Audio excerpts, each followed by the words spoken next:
Good morning, students. Today what we're going to be doing is we're going to be looking at how do I identify what type of bond I have when I have any two elements on the periodic table that I have. So what we're going to be doing is we're going to be remembering the metal and the non-metals on the periodic table, and I want you to remember this stair-step line right here.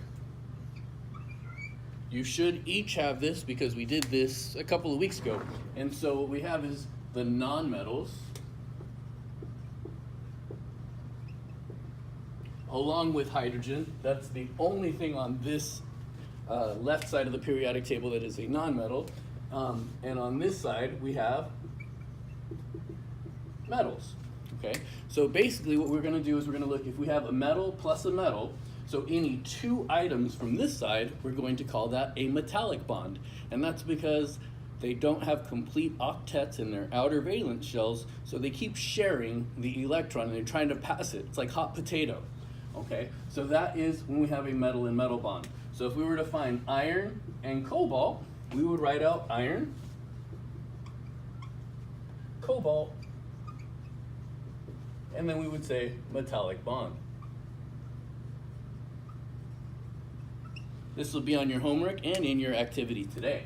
Now, if we find a metal and a non-metal, let's say we find iridium and something on the right side of the periodic table, sulfur, it would be iridium sulfide is what we would call it after we name it. What would happen is these would be very weak, these would be very strong, and the electron would get stolen from iridium to sulfur. So this is what happens in an ionic bond.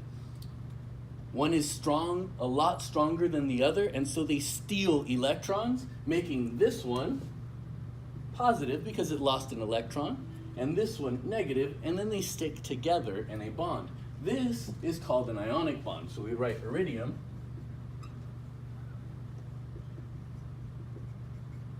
and sulfur equals ionic bond.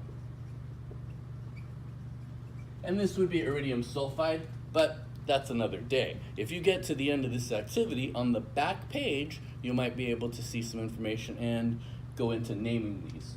Now, the last one is if we have a non-metal and a non-metal over here. So that would be, say, if we had tellurium and iodine. Okay, so we'll write tellurium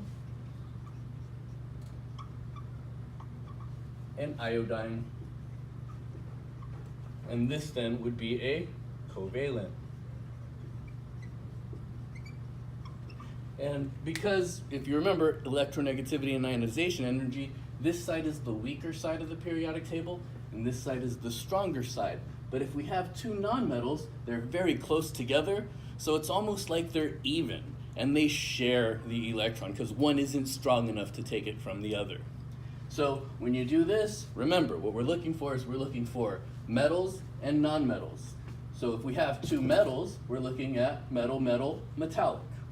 If we have a nonmetal and a metal, we're going to have an ionic bond.